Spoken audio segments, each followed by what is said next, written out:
शरिया complaint share को identify करना बहुत आसान चीज़ है। सिर्फ हमें शरीयत के मुताबिक दी गई कुछ शर्तें हैं, उन्हें हमें गहराई से समझना बहुत ज़रूरी हो जाता है। उन्हीं सब शर्तों को आज की वीडियो में हम गहराई से समझने की कोशिश करेंगे और साथ ही साथ मैं आपको एक ऐसा भी प्लेटफॉर्म बता दूंगा जहां पर आप जाकर सिर्फ शेयर का नाम डाल दीजिए, वो शेयर आपको खुद ब खुद बता देगा वो कंप्लाइंट है या नहीं। अस्सलाम वालेकुम, जानने के लिए बने रहिए मेरे साथ। मैं हूं फैज और आप देख रहे हैं शरिया स्विंग्स। अब कंपनी को शरिया कंप्लेंट होने के लिए कई सारी शर्तों से गुजरना पड़ता है, जैसे कि कंपनी का बिजनेस क्या है, कंपनी के ऊपर कर्जा है तो वो कितना है, कंपनी के अगर नॉन कंप्लाइंट तरीके से किसी तरीके से इनकम आ रही है तो वो आ रही के है तो कितने परसेंट में आ रही है, कंपनी के टोटल एसेट्स कितने हैं और कंपनी के लिक्विड एसेट का उसकी बराबर रेशियो कितना बनता है, कंपनी के एक्चुअल में नेट एसेट्स कितने हैं, उस हिसाब से मार्केट में कैपिटलाइजेशन कितनी है। ये सारे पॉइंट को गहराई से देखना बहुत ज़रूरी हो जाता है। घबराइएगा नहीं, इन्हीं सारे पॉइंट्स को हम आसान लैंग्वेज में इसी वीडियो में समझने की कोशिश करेंगे। The business.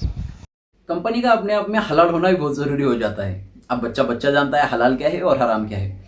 अब जैसे कि इस्लामिक पॉइंट ऑफ व्यू से देखा जाए तो ब्याज देना भी हराम है और लेना भी हराम है। अब इसके अंदर काम करने वाली कंपनीज यानी क्या हो गया, बैंकिंग सेक्टर पूरा का पूरा इसी में आ गया। Finance sector, banking sector, insurance companies, हमारे स्टॉक ब्रोकर, ये सारे इन्हीं कैटेगरीज में आते हैं। अब साथ ही साथ म्यूजिक बनाने वाली कंपनीज हो गई, मूवी बनाने वाली कंपनी हो गई, इसके अलावा आपकी शराब बनाने वाली कंपनीज हो गई, टोबैको वगैरह ये सब बनाने वाली कंपनीज हो गई, नार्कोटिक्स वगैरह, ड्रग्स वगैरह में स्मगलिंग वगैरह, ये इस तरीके की कामें करने वाली सारी कंपनीज हमारे लिए हराम हो जाती है। और इसके अलावा जो कुछ भी हराम, सीधी सीधी बात, जो भी हराम काम छोड़कर हलाल काम है इस्लामिक पॉइंट ऑफ व्यू से, वो उस कंपनी में हम इन्वेस्ट कर सकते हैं। Interest bearing debt to total asset. अब कंपनी के ऊपर कर्जा है या नहीं ये भी जानना जरूरी हो जाता है। अब कंपनी के ऊपर कर्जा ना है तो बहुत अच्छा, पर अगर है तो कितना है, उसके अंदर एक लिमिटेशंस है। जैसे कि लेट्स सपोज एक एग्जांपल लेते हैं कि 100 रुपए की एक कंपनी है जिसके एसेट्स, एक्चुअल नेट एसेट्स उसके 100 रुपए के हैं और उसके हिसाब में अगर वो 32 रुपए का कर्जा लेता है, 32 रुपए के लोन्स लेता है तो वो कंप्लाइंट शेयर के अंडर आता है। और अगर वो 33 रुपए से ऊपर लेता है 100 रुपए के एसेट से और वो 33 रुपीज़ के ऊपर अगर उसका लोन है तो वो नॉन कंप्लाइंट शेयर में जाएगा।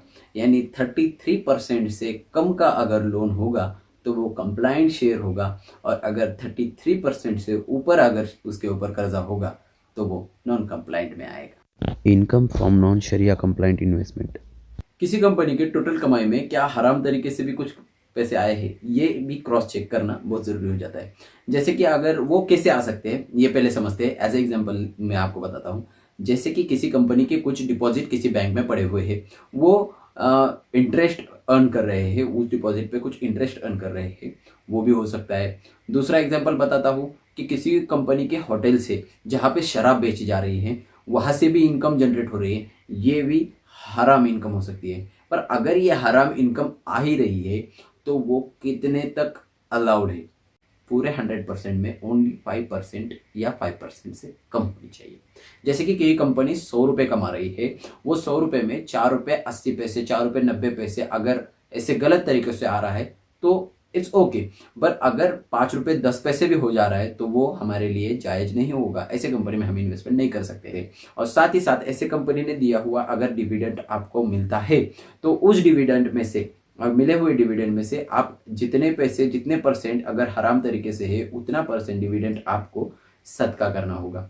ये भी शर्त के मुताबिक है। Liquid asset to total asset ratio, इस पॉइंट को हम एक एग्जांपल के थ्रू समझने की कोशिश करते हैं। समझ लीजिए आपका एक किराने का दुकान है जिसमें आप 100 रुपये का सामान लाते हो या बेचते हो। यहाँ तक कि तो कारोबार ठीक है, पर क्या आपका इसके अंदर इलिक्विड एसेट्स है कोई, जैसे कि आपकी दुकान की कीमत या तो फिर आपकी फर्नीचर की कीमत, वो एक्चुअल में कितनी होती है, वो कम से कम 20% तो होनी चाहिए। यानी 100 रुपये का आप माल ला रहे हो, बेच रहे हो, यहाँ तक कि ठीक है, पर 20 रुपये की कीमत, कम से कम 20 रुपये की कीमत का आपका दुकान होना चाहिए या फर्नीचर होना चाहिए। यही बातें कंपनी के साथ भी जुड़ जाती है। क्या कंपनी की खुद की मशीनरी है, खुद का वेयरहाउस है, खुद की फैक्ट्री है, वो हो है तो वो कम से कम 20% की तो होनी चाहिए और 20% से ऊपर। Net liquid asset versus total market capitalisation. ये पॉइंट थोड़ा इंटरेस्टिंग है, ध्यान से सुनिएगा। किसी कंपनी के अगर लिक्विड एसेट्स 100 रुपये के हैं और उस कंपनी की मार्केट में कीमत 90 रुपये चल रही है तो आप इस शेयर को खरीद नहीं सकते, क्यों, तो ये नॉन कंप्लाइंट शेयर में जाता है। अगर इस कंपनी के 100 रुपये के नेट लिक्विड एसेट्स है और उसकी कीमत मार्केट में 105 रुपये चल रही है, 102 रुपये चल रही है, 110 रुपये चल रही है, या 200 रुपये, 1000 रुपये भी चल रही है, ऐसे शेयर को आप खरीद सकते हो। पर अगर नेट लिक्विड एसेट से भी उसकी कीमत कम है तो आप इसे खरीद नहीं सकते, क्यों, तो ये नॉन कंप्लाइंट लिस्ट में चला जाएगा। सारे रूल्स को गहराई से समझने के बाद अब हम चलते हैं एक ऐसे प्लेटफॉर्म पर जहां पर हम सिर्फ शेयर का नाम डाल देंगे तो वो प्लेटफॉर्म हमें सारे रूल्स को फिल्टर कर कर वो शेयर शरिया कंप्लाइंट है या नहीं ये बताएगा। अब वो प्लेटफॉर्म का नाम है इस्लामिक स्टॉक स्क्रीनर। आपको इजीली प्ले स्टोर पर अवेलेबल हो जाएगा, ऐप स्टोर पर पे अवेलेबल हो जाएगा। इनकी एक वेबसाइट भी जल्द से जल्द आने वाली है। तो चलिए हम इस्लामिक स्टॉक स्क्रीनर पर पहले चलते हैं। हम आ चुके हैं अभी हमारे इस्लामिक स्टॉक स्क्रीनर ऐप के ऊपर। यहाँ पर हम किसी भी कंपनी को सर्च कर कर वो कंपनी शरिया कंप्लाइंट है या नहीं ये चेक कर सकते हैं। जैसे कि मैं यहाँ पे नाम डाल रहा हूँ रिलायंस कंपनी ऊपर आ चुकी है। रिलायंस कंपनी का बिजनेस अगर देखा जाए तो वो पूरी तरीके से हलाल है, यहाँ पर पास बता रहा है। नीचे हम अगर देखेंगे इनकम फ्रॉम नॉन शरिया कंप्लाइंट इन्वेस्टमेंट से जो आने वाली रिलायंस की इनकम है वो लेस देन 5% है, यानी 2% है। तो यहाँ पर भी कंपनी पास हो जाती है। कंपनी के ऊपर जो भी टोटल कर्जा है वो उसके एसेट्स के मुकाबले 19% है, यानी 33% से कम है। यहाँ पर भी कंपनी पास हो जाती है। Illiquid asset to total asset ratio के मुकाबले 20% से एसेट्स ज़्यादा है कंपनी की, यानी 61% है। तो यहाँ पर भी कंपनी पास हो जाती है। Net liquid assets versus market capitalization के हिसाब से मार्केट में कैपिटलाइजेशन कंपनी का ज़्यादा है, तो यहाँ पर भी कंपनी पास हो जाती है। इसका मतलब इस कंपनी में हम इजीली इन्वेस्ट कर सकते हैं, इस कंपनी में हम इन्वेस्ट कर सकते हैं। ये शरिया कंप्लाइंट शेयर है। अब चलिए हम और एक शेयर को सर्च कर कर यहाँ पर देखते हैं। जैसे कि एक आधा बैंकिंग स्टॉक हम सर्च करेंगे HDFC। अब देखिए HDFC का बिजनेस ही हलाल नहीं है, इसीलिए HDFC की बैंक का देखो द बिजनेस फेल, बिजनेस ही हराम है, इसीलिए हम इसके अंदर इन्वेस्टमेंट कर ही नहीं सकते। ये नॉन कंप्लाइंट शेयर है। चलिए और एक शेयर बताता हूँ आपको, जैसे कि IRB इंफ्रा को देखते हैं। ये देखिए IRB इंफ्रा के ऊपर यहाँ पर देखिए सब बिजनेस में पास है।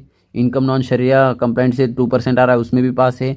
पर यहाँ पर जो कर्जा है कंपनी का वो 33% से ज़्यादा है, 39% है।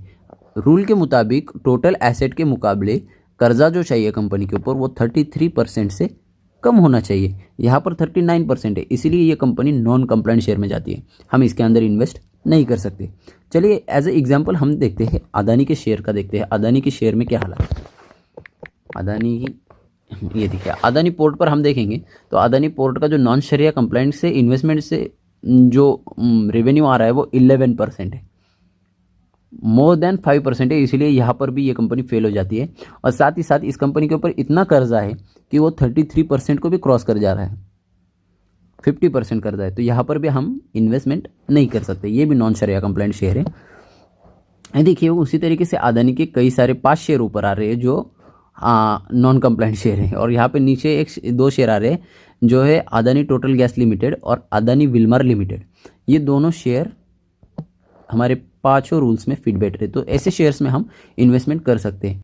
एक्चुअल में सारे कंपनी की बैलेंस शीट देखकर उसमें से हमें ये मालूम करना कि कंपनी का शेयर शरिया कंप्लाइंट है या नहीं, ये अपने में बहुत ही मुश्किल काम है। इसलिए हमें ऐसे प्लेटफॉर्म की मदद लेना पड़ती है। पर याद रखिएगा ऐसे प्लेटफॉर्म पर भी थोड़ी बहुत गलतियां हो सकती है, इसलिए हमें क्रॉस चेक करना भी बहुत जरूरी हो जाता है। इसी तरीके से शेयर मार्केट को हलाल तरीके से सीखने के लिए प्लीज सब्सक्राइब कीजिए शरिया स्विंग्स को। मैं आता रहूंगा आपके लिए ऐसे ही कॉन्टेंट लेके। अस्सलाम वालेकुम।